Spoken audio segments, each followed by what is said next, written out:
Students and viewers, Assalamu alaikum. I hope you all would be safe and sound inside your homes.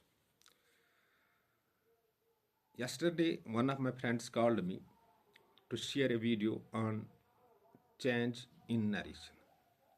कल मेरे दोस्त ने मुझे phone किया कि आप एक वीडियो शेयर कीजिए जो ग्रामर का कंसेप्ट है चेंज इन नरेशन इस पे। लेकिन मैं आपसे कुछ बातें शेयर करना चाहता हूँ।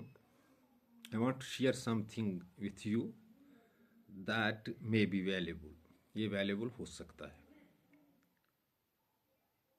इंग्लिश एक लैंग्वेज है बाकी लैंग्वेजों की तरह, लेकिन मीडियम ऑफ इंस्ट्रक्शन है। यहाँ पे इसमें पढ़ाया जाता है।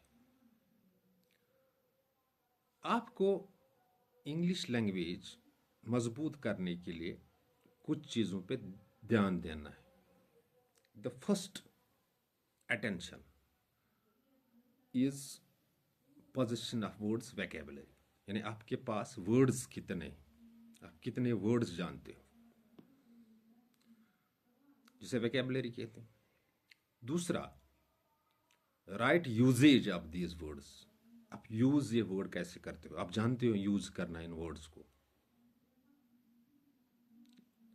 और इसके बाद आ जाता है रीडिंग कंप्रहेंशन और राइटिंग स्किल। रीडिंग कंप्रहेंशन का मतलब होता है, अगर आप कोई पैराग्राफ पढ़ते हो, इंग्लिश का पैराग्राफ, तो आपकी समझ में आ जाता है ये पैराग्राफ, आप इसको समझ सकते हो, आप इसको ट्रांसलेट कर सकते हो अपने अल्फाज में। ये रीडिंग कंप्रहेंशन है। ये इसमें से कुछ क्वेश्चन निकाले जाते हैं किसी पैसेज से कि आप इन सवालातों का या इन क्वेश्चंस का आप जवाब दे सकते हो। दिस अंडरस्टैंडिंग ये ज़रूरी है। और इसके बाद और एक चीज़ है, वो है राइटिंग स्किल, यानी लिखने का हुनर।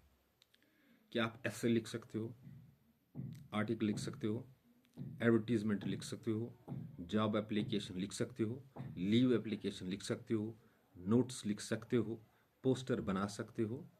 ये मैं 10th और 12th की बात करता हूँ।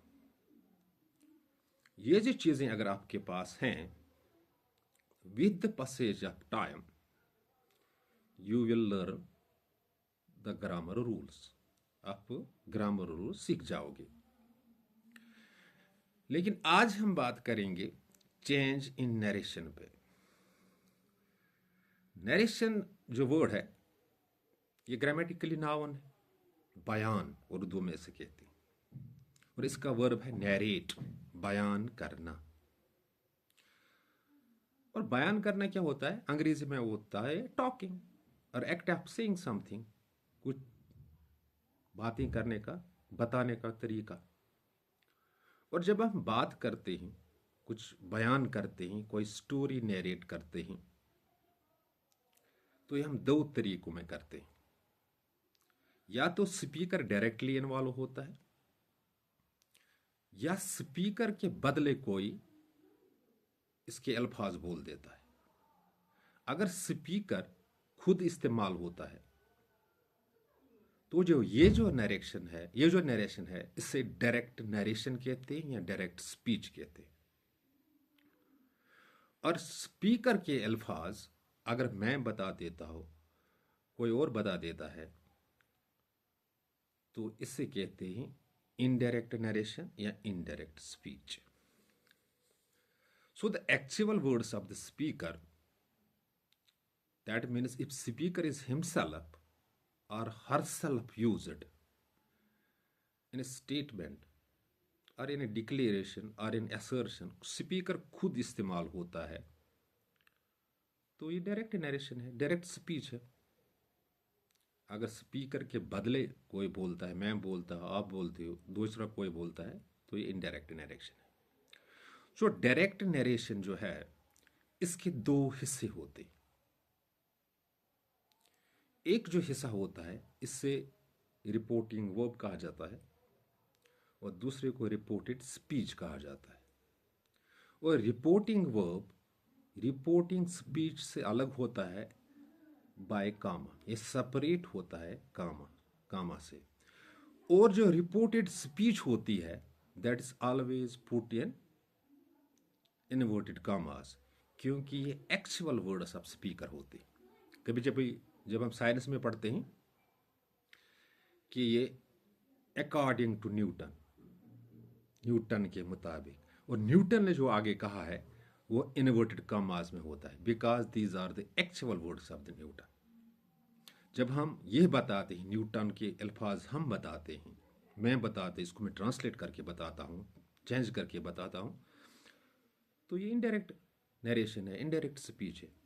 और इसके दो हिस्से होते हैं, एक रिपोर्टिंग वर्ब होता है, दूसरी रिपोर्टेड स्पीच होता है। और रिपोर्टिंग वर्ब जो होता है वो रिपोर्टिंग स्पीच से अलग होता है कामा के जरिए, और जो एक्चुअल वर्ड्स होते हैं यानी रिपोर्टेड स्पीच जो होती है वो कामाज में होती है।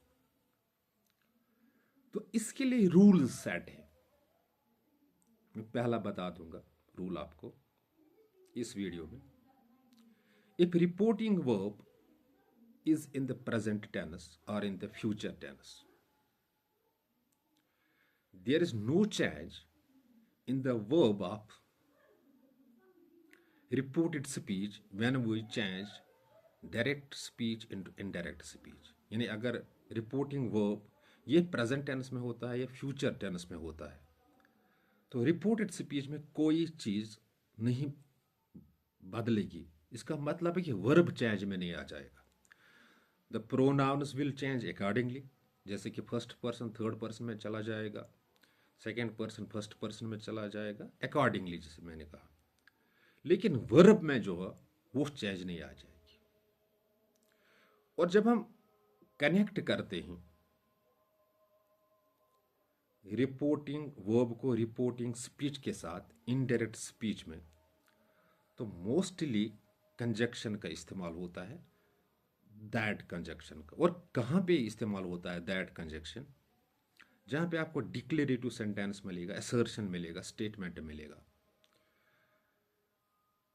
लेकिन इंट्रागेटिव सेंटेंसेस में, चाहे ये येस नो टाइप क्वेश्चंस हो जो मॉडल ऑक्सिलरी से स्टार्ट होते हैं या WH फैमिली से स्टार्ट होते हैं, वहाँ पे आपको अगर इंट्रागेटिव क्वेश्चंस हो, येस नो टाइप हो, मॉडल ऑक्सिलरी से स्टार्ट होता तो इफ और वेदर का हम इस्तेमाल करते हैं। तो अगर WH फैमिली से स्टार्ट होता है जैसे वायर वैन वगैरह से, तो वही कंजक्शन का काम करता है।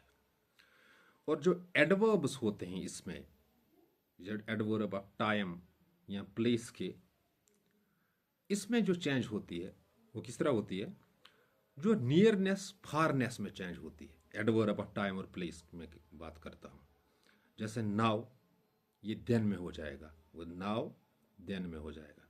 टुमारो नेक्स्ट डे में चला जाएगा। यस्टरडे ए डे बिफोर में चला जाएगा। तो इस तरह जो एडवर्ब्स हैं ये नियरनेस से फारनेस की तरफ चेंज हो जाते हैं। आई होप ये वीडियो आपको कुछ मदद करेगा। इस पे बाद में भी शेयर करेंगे वीडियोस, लेकिन फिजिकल क्लासेस में इसमें पढ़ाने में बहुत मज़ा आ जाता है। वर्चुअल में ज़्यादा नहीं है क्योंकि मेरे पास वो सेटअप नहीं है। मैं खुद वीडियो बनाता हूँ, फ्रंट कैमरा इस्तेमाल करता हूँ और वीडियो बनाता हूँ, ताकि कोई इस वीडियो से कोई भी एक भी फैसिलिटेट हो सके। Dear students and viewers, be blessed and never leave the spirit of hard work. Thanks, be blessed.